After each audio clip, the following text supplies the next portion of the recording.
Boa noite, moçada das duas rodas. Muito frio por aí? Pois é, nessa época do ano, que existe muito frio, muito vento, época do inverno mais brabo, a gente precisa se ligar e se cobrir legal, entendeu? Se agasalhar, luva, bota, balaclava, malha, jaqueta, cachecol e o cacete a quatro. Porque senão as mãos, os braços, os pés ou as pernas podem dar uma travada por causa do frio, e aí a gente pode sofrer uma queda, um acidente, aí pode dar merda, entendeu? E existe ainda no limite a possibilidade de uma hipotermia, e aí a coisa fica mais braba ainda. Então vamos lá, gente. Antes de pegar a motoca, se cobrir, entendeu? Para que a coisa fique legal. Então vamos lá. Estamos aqui novamente pela Rádio Viagem do Rock, iniciando mais um programa da série Na Estrada com Marcão, com direção e supervisão técnica 5 estrelas do Roberto Leal. Supervisão show de bola. No programa passado, eu falei basicamente do Pé na Tábua, um evento voltado exclusivamente às motos antigas e que acontece a cada ano no município de Barra Bonita, no oeste do estado de São Paulo. Hoje eu vou falar sobre atitudes que podem caçar a CNH, que é a Carteira Nacional de Habilitação, sobre o Sino Guardião, e vou dar a minha opinião rápida sobre as principais montadoras de motos do país. Meio que fui intimado a fazer isso, então vamos lá. Antes, porém, eu quero frisar que a campanha Maio Amarelo de prevenção de acidentes no trânsito, muito embora já tenha terminada, deve continuar viva na cabeça de cada um de nós. A gente precisa mudar esse quadro de guerra urbana no trânsito que acontece atualmente, e isso cabe a cada um. Tudo depende das nossas atitudes. Pilote com atenção e responsabilidade, faça corretamente a manutenção da sua moto e procure ser gentil, mesmo quando parecer impossível. Às vezes a gentileza nos surpreende, entendeu? Traz muitas coisas legais. E se não trouxer coisas legais, também coisas ruins não vão trazer. Não podemos nos esquecer também da campanha R$1 de caixinha para o motoboy. Aquele motoboy que pilota com consciência, que trabalha direitinho. Ajude os bons motoboys a não precisarem correr tanto risco para manter as suas famílias. Então, R$1 para o motoboy que é bacana, educado, chegou no horário, às vezes com chuva, com trânsito brabo e tal. O bacana seria que cada um se colocasse no lugar do motoboy para ver o perrengue que esse garoto atravessa, entendeu? Motoboy é gente boa, motoboy é bacana, motoboy é solidário, é parceiro, trabalhador, gente boa. Então vale a pena, R$1 pro motoboy. Vamos lá, vamos participar disso daí que vale a pena, é bacana. Solidariedade. E ainda que falte muito tempo, no ano que vem, bem como nas eleições subsequentes, aprendam a votar melhor, gente. Então não confundam urna com pinico. O futuro do nosso país vai agradecer muito se cada um tomar consciência disso. Tem uma curiosidade bem interessante, principalmente para os estradeiros. Conta-se muita lorota sobre viagens de moto que teriam sido feitas em tempos imemoriais. Porém, a primeira viagem de moto feita realmente no Brasil e que se tem notícia oficialmente, aconteceu no trecho entre Ponta Grossa e Antonina, no estado do Paraná. 2 motociclistas amigos fizeram a viagem de mais de 200 quilômetros por uma estrada terrível, terra, pedra, barranco, utilizando uma Harley Davidson 16F e uma Indy Scout. A data dessa verdadeira aventura foi 23 de agosto de 1923. Olha aí, gente. E foi devidamente registrada pelo Jornal dos Campos, um jornal local de lá. Agora eu vou relacionar as 10 atitudes que podem fazer com que sua habilitação seja cassada. Eu não vou entrar no mérito, tá? Vou apenas dar um toque, sem ficar comentando, porque opinião pessoal é uma bosta, né? É de cada um. Muitos acreditam que a suspensão do direito de dirigir ou de pilotar acontece apenas quando se acumula mais de 20 pontos no prontuário. Mas a única infração gravíssima, ou seja, uma única infração gravíssima, pode fazer o motociclista perder o direito de conduzir a sua moto por até 8 meses. Isso mesmo, 8 meses. Há infrações que acarretam a abertura de um processo administrativo que pode levar automaticamente à suspensão da CNH. Uma forma de ter o direito de dirigir suspenso, ou o direito de pilotar, no caso das motos, é somar 20 pontos no período de um ano. Mas algumas atitudes colocam em risco a segurança e geram por si só a suspensão da CNH. Ao ser atuado por alguma dessas infrações gravíssimas, o período em que o condutor ficará impedido de dirigir pode variar de 2 a 8 meses, e no caso de reincidência em um ano, de 8 a 18 meses. O histórico do motociclista, bem verdade, é levado em conta para que a decisão do prazo total seja fixada. Entretanto, em alguns casos, como embriaguez ao guidão ou ao volante, recusa do teste do bafômetro e também o uso do veículo para deliberadamente interromper, restringir ou perturbar a circulação na via pública, o período de suspensão é fixado em 12 meses. Vamos ficar ligados, gente. Que além de não poder conduzir a sua moto, o motociclista terá que pagar o valor da multa aplicada paralelamente à suspensão, que varia de R$ 293,47 a R$ 5.869,40, dependendo da infração. É um saque no bolso, hein, velho? Conheça algum desses hábitos, ou melhor dizendo, algumas dessas infrações que podem suspender a CNH. Malabarismo, vamos lá. Muitos gostam de provar a sua habilidade puxando um grau, como é chamada a famosa empinada. Mas é bom saber que dar um grau é uma infração gravíssima que acarreta a multa de R$ 293,47 e também é autossuspensiva, ou seja, gera automaticamente um processo de suspensão do direito de pilotar. A coisa pode ficar pior se houver outras motos fazendo manobras como RL, zerinho, e a autoridade entender que estava havendo uma demonstração de manobra perigosa. Daí a multa sobe bem. Ela vai para R$ 2.934,70. Já pensou? É uma baita mordida, gente. Estrada congestionada. Forçar a passagem entre veículos que trafegam em sentido oposto para fazer ultrapassagens é uma manobra comum em cidades cortadas por rodovias, principalmente cidades grandes. Quando o trânsito está congestionado, muitos motociclistas circulam entre os veículos, correndo o risco de ser autuados.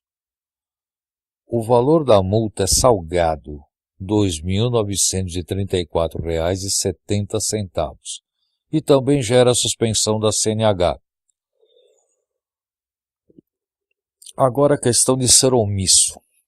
Em caso de acidente, deixar de prestar socorro à vítima, alterar o local do acidente, dificultando o trabalho da perícia, ou mesmo deixar de se identificar ou prestar as devidas informações solicitadas pelo agente de trânsito, pode acarretar o processo de suspensão da CNH e dá uma multazinha de R$ 1.467,35.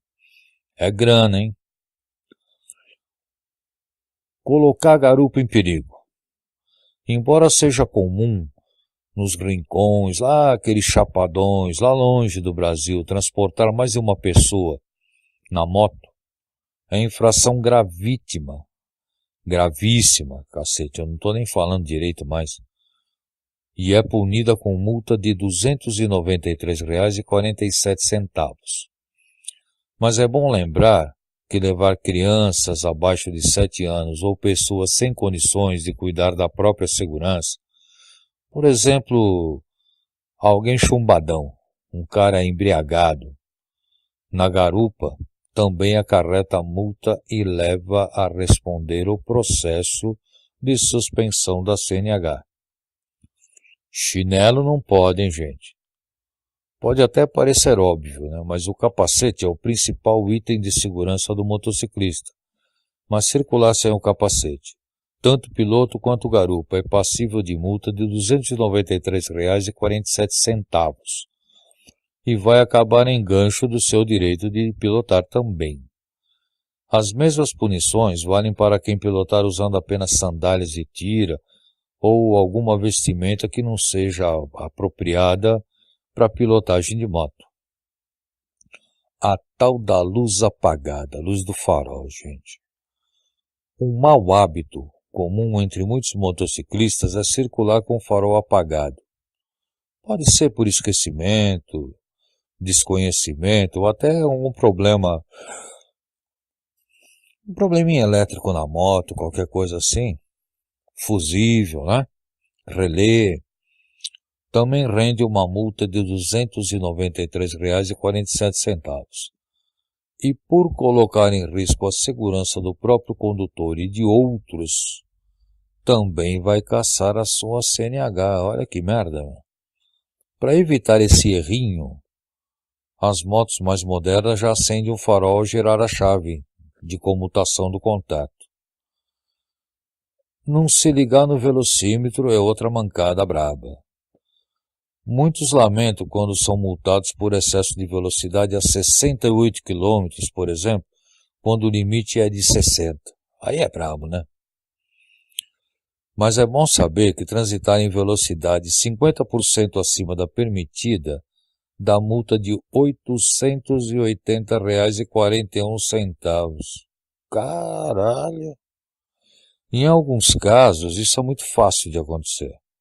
Em locais próximos à escola, por exemplo, onde a velocidade máxima é de 30 km, caso o caboclo passe um radar a 46 km, já vai estar cometendo uma infração gravíssima e terá que pagar essa tal multa de R$ 880,41 e vai ficar sem pilotar por alguns meses.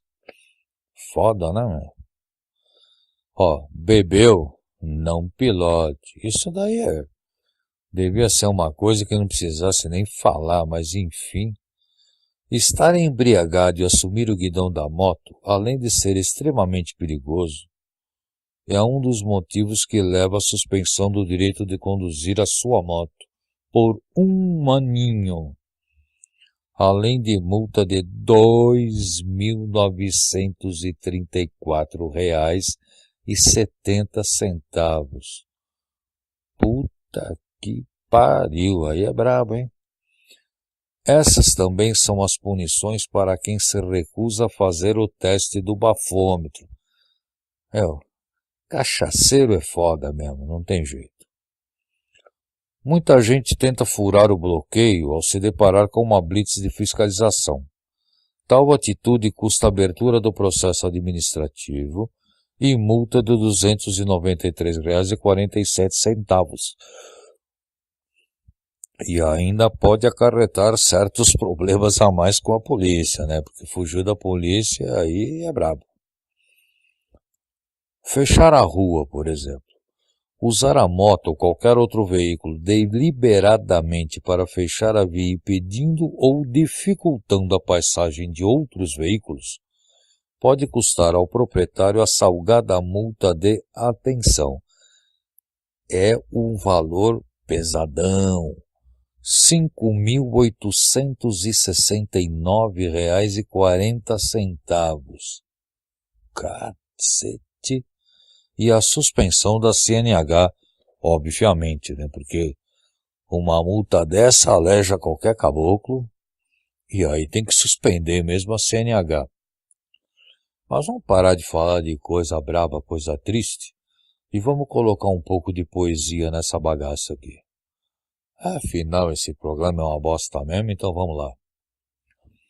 Uma lenda muito antiga fala sobre o sino guardião, internacionalmente conhecido por Guardian Bell, Biker Bell ou Ride Bell, ou seja, sino guardião, sino do motociclista ou sino do estradeiro.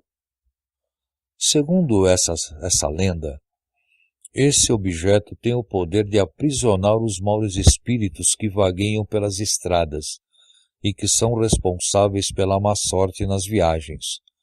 Ele é colocado geralmente na parte inferior do quadro da moto, próximo ao chão, para que o tilintar dele seja ouvido pela estrada. E se alguém roubar o sino de outro motociclista, ao invés de o proteger, ele será amaldiçoado com todos os espíritos malignos que o signo aprisionou. Isso daí é legal, né? Na época em que os Estados Unidos ainda eram terra indígena, várias carruagens foram assaltadas e queimadas por índios siús e navajos. Mas uma carruagem especial sempre passava e andava em todos os territórios sem ser molestada, quer fosse território de um ou de outro povo. Ao contrário do que a história da colonização dos Estados Unidos da América do Norte conta, os índios eram um povo altamente espiritualizado, respeitador da natureza e de tudo que nela está envolto. E sempre que eles iam caçar, os índios, ou adentrar em outras regiões, pediam proteção para que os deuses da região em que estavam entrando. Eles sempre paravam, pediam proteção aos deuses, daí que entravam nessa região que era desconhecida ou que era tida como perigosa.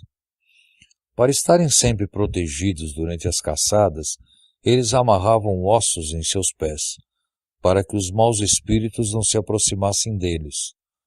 Mas um aviso sempre era dado: não ande mais rápido do que o seu protetor possa.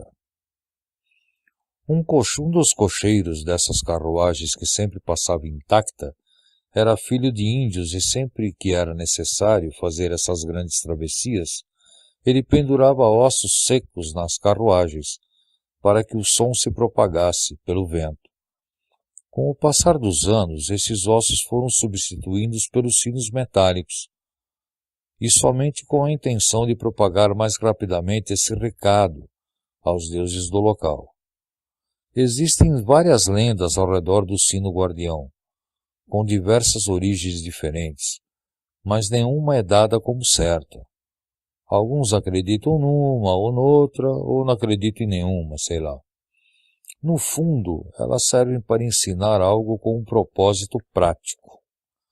No motociclismo, a lenda começou com os grandes aventureiros e suas longas viagens pelas montanhas e travessias em longos percursos.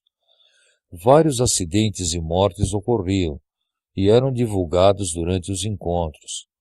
Até que um dia um motociclista resolveu fazer uma longa viagem pelas montanhas de Salt Lake, região perigosa, desértica, onde todos os riscos eram acentuados e onde muitos motociclistas tinham perdido a vida já. Esse motociclista recebeu de presente um pequeno sino, parecido com os usados nas carruagens, e o pendurou em sua motocicleta antes da partida. E assim ele seguiu pelas montanhas numa viagem histórica, retornando em perfeita segurança sem que nada lhe tivesse acontecido. Ressaltou que o som do sino jamais o deixara sentir-se sozinho, e ele acreditava que pelo som, seu protetor se mantinha junto dele o tempo todo da viagem, e que pelo som, isso lhe propiciara tranquilidade na ótima viagem que fizera. Desde então, tornou-se hábito entre os motociclistas presentear os amigos com sino, para que todos estejam protegidos nas estradas. A lenda mais mística sobre o sino guardião conta a história de um motociclista que estava voltando do México com os alforjes carregados de presentes para crianças. No meio do caminho foi surpreendido por criaturas místicas. Ou, quem sabe, né, talvez ele tenha experimentado peiote demais lá no México, pode ser, né? Que fizeram essas criaturas? Fizeram com que ele perdesse o controle e caísse da moto, ficando preso debaixo dela. Para espantar as criaturas, ele começou a tirar os presentes das crianças nelas. E ao pegar um sino entre os presentes que estavam dentro dos alforjes, o tilintar dele fez com que outros motociclistas ouvissem o som, se aproximassem para ajudá-lo e expulsassem as criaturas. Em gratidão, ele amarrou os mesmos sinos nas motos dos motociclistas que o ajudaram, e isso virou uma tradição. Dizem que até hoje as criaturas malignas das estradas fogem ao ouvir o tilintar de um sino guardião se aproximando. Outra lenda diz que as estradas são repletas de espíritos malignos que gostam de causar problemas mecânicos nas motos. Eles são chamados de gremlins. E que o tilintar de um sino guardião recebido como presente os espanta. Uma quarta lenda diz que esses mesmos gremlins são atraídos e ficam presos na parte oca dos sinos. E com o andar da moto, o tilintar dos sinos enlouquece, até que eles se jogam e caem na estrada, e é assim que surgem os buracos. Olha que interessante. Já sobre a origem histórica do sino, alguns defendem que ela data dos tempos das carruagens, pois algumas pessoas também que as ornavam com os sinos para avisar os seus familiares, porque eles queriam que quando eles chegassem, as famílias soubessem um pouco antes. E quando eles estavam chegando, o sino tilintava e eles mostravam para as famílias que estavam chegando em segurança em casa. Já outros defendem que a origem é mais recente e surgiu em 1930 em Sturgis, nos Estados Unidos, porque o pessoal do Jack Pine Gypsies Motorcycle Club dava sinos como passe de entrada para as corridas que eles organizavam.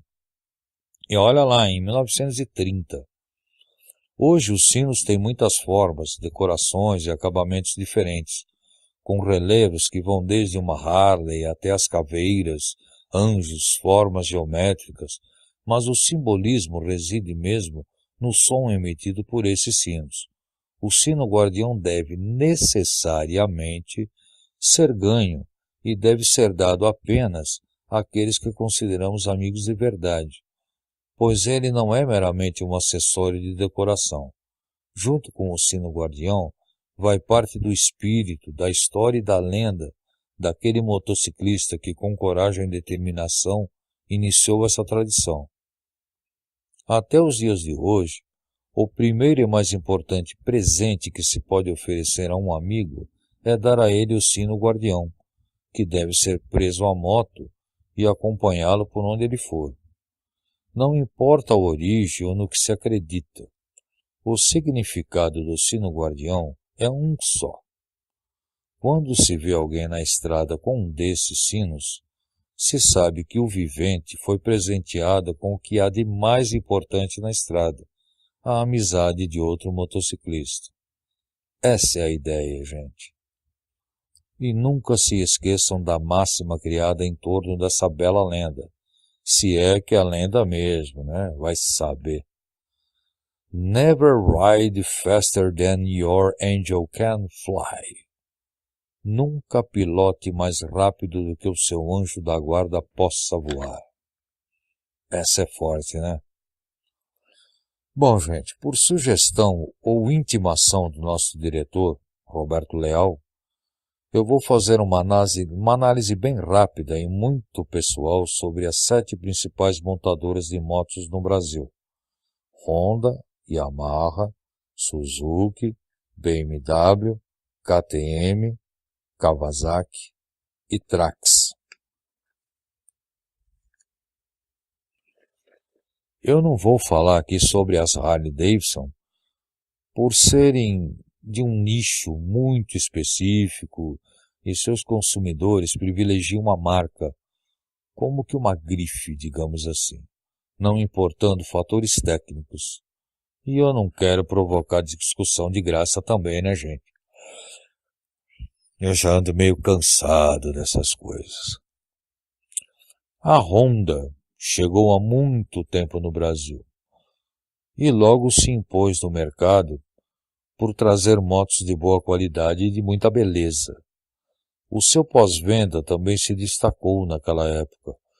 Porém, com o passar dos anos, a Honda passou a se achar a dona do campinho. E aos poucos foi negligenciando e perdeu muito do que havia conseguido em longos anos de respeito ao consumidor. Creio que a gota d'água tenha sido o lançamento da sua linha de 300 cilindradas, que deixou à mostra a sua um tanto recente falta de comprometimento com a qualidade dos seus produtos, evidentemente. Seus mais recentes lançamentos provam isso, demonstrando equívoco e ganância, dados os preços praticados atualmente.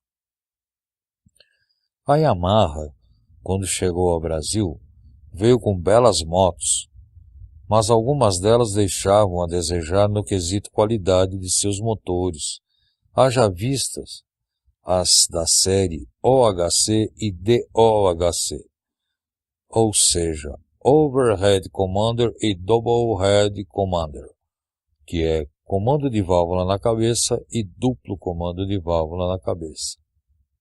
Alguns modelos tinham problemas crônicos, que sim, eles incomodavam a beça, incomodavam muito. Atualmente a Yamaha tem no Brasil uma linha de motos de qualidade respeitável, muito bonitas e bem concebidas. Eu já não posso dizer o mesmo da qualidade de seus scooters. Hoje, infelizmente, a Yamaha peca na política de preço das peças de reposição. Caramba, peças de reposição. Bom, e essas peças poderiam ser muito mais baratas, ter um preço bem mais baixo. É bom para os fabricantes de peças paralelas, né? A Suzuki sempre foi, na Ásia e na Europa, uma marca de segunda linha e nunca esteve oficialmente no Brasil, onde é apenas representada pela J. Toledo. Ainda que suas motos possam ter qualidade discutível, a Suzuki não alivia no preço ao consumidor, o que parece diminuir a sua competitividade no mercado, principalmente levando-se em conta também o alto custo das peças de reposição para toda a sua linha de motos. E para agravar ainda mais o quadro, a Suzuki, leia-se J. Toledo, tem o vício condenável de tirar do mercado alguns modelos sem que para isso haja motivo e sem dar explicações ao mercado. Simplesmente eles não respeitam o mercado consumidor. A BMW Motorrad sempre fabricou as suas motos na Alemanha e apenas em 2009, foi 2009 mesmo, abriu a sua linha de montagem no Brasil, em Manaus, no Amazonas, e que permanecem como as únicas fora da Alemanha até hoje. As BMW começaram a ser vendidas por aqui em maior número já nos anos 50 do século passado e sempre foram muito elogiadas pela performance, qualidade, durabilidade. Até muito recentemente, a qualidade, o conforto e a robustez das BMW eram indiscutíveis, simplesmente indiscutíveis. E a única queixa dos consumidores apaixonados pela marca eram os altíssimos preços de compra e de manutenção de seus modelos. A péssima política de preços não se alterou até o presente momento. Nos últimos tempos, a qualidade, a robustez e a confiabilidade de seus modelos estão começando a ser questionadas. Os modelos de 650 e 800 cilindradas, que até o final da década passada eram equipados com os confiáveis motores Rotax austríacos, atualmente são montados com motores chineses da marca Longxin. Também suas motos de maiores cilindradas estão sendo montadas com vários componentes de fabricação chinesa. Infelizmente, a ganância é grande e o consumidor quer se foda.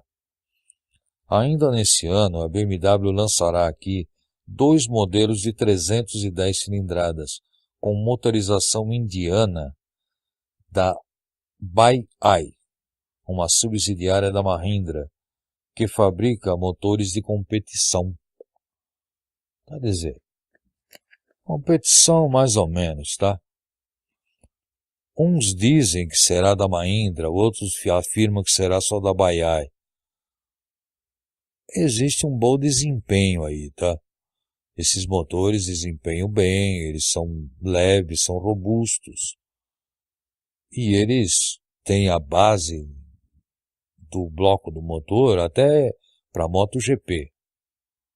E aí a gente tem mais a que esperar para conferir, porque a BMW vai sofrer a concorrência direta da Z300, da Kawasaki, da MT-03 da Yamaha e também da KTM 390, a KTM Duke. E eu acredito que se comparar pau a pau ela perde para as outras 3, mas o tempo vai dizer e o mercado vai nos explicar isso daí amanhã ou depois, né?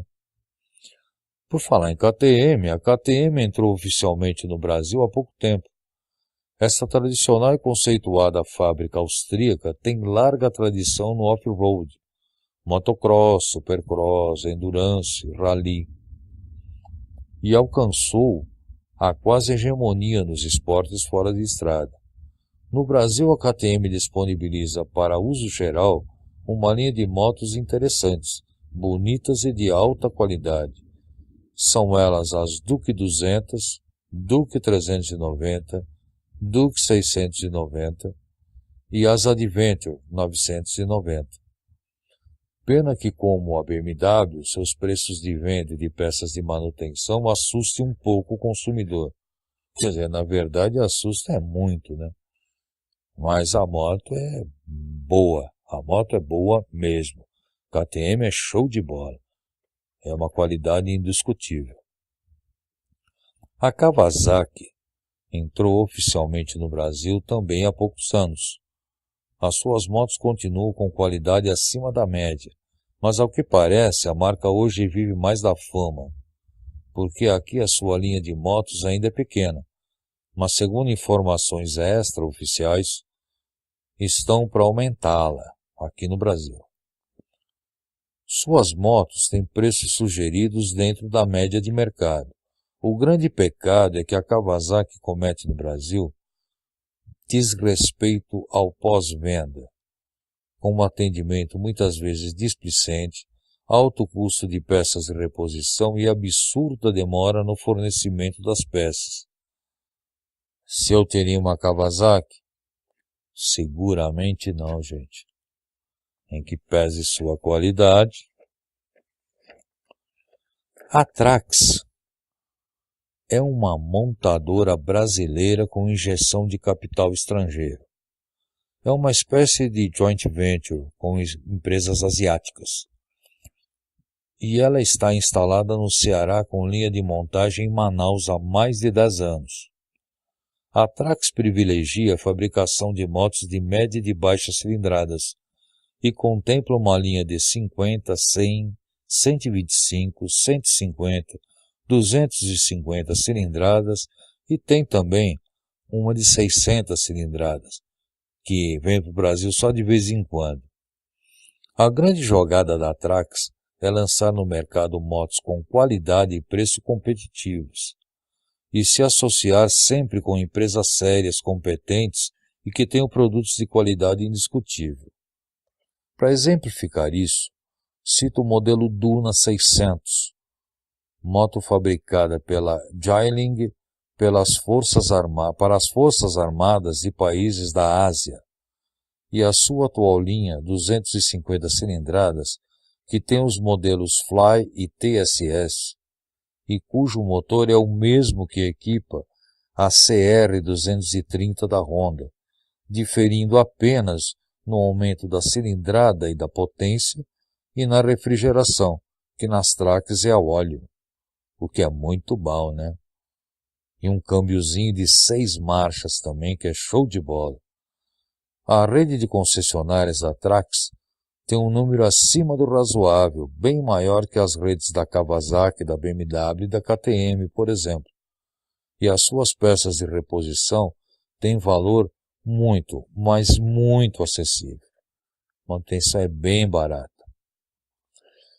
Bom, gente, eu sei que o que vem acontecendo em nosso país de uns tempos para cá desestimula, desanima a todos e a gente fica meio bolado, né?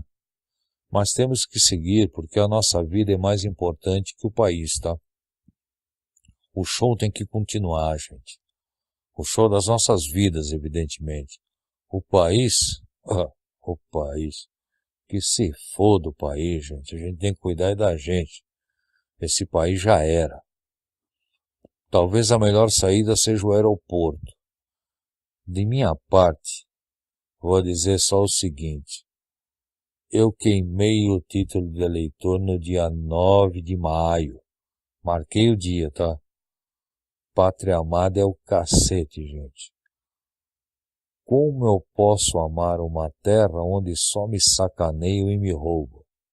Chega, né, gente? Vamos parar por aí. Brasil, Brasil, cachaça, futebol e mulher de biquíni.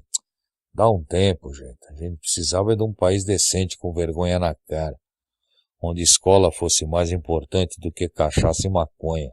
Mas enfim.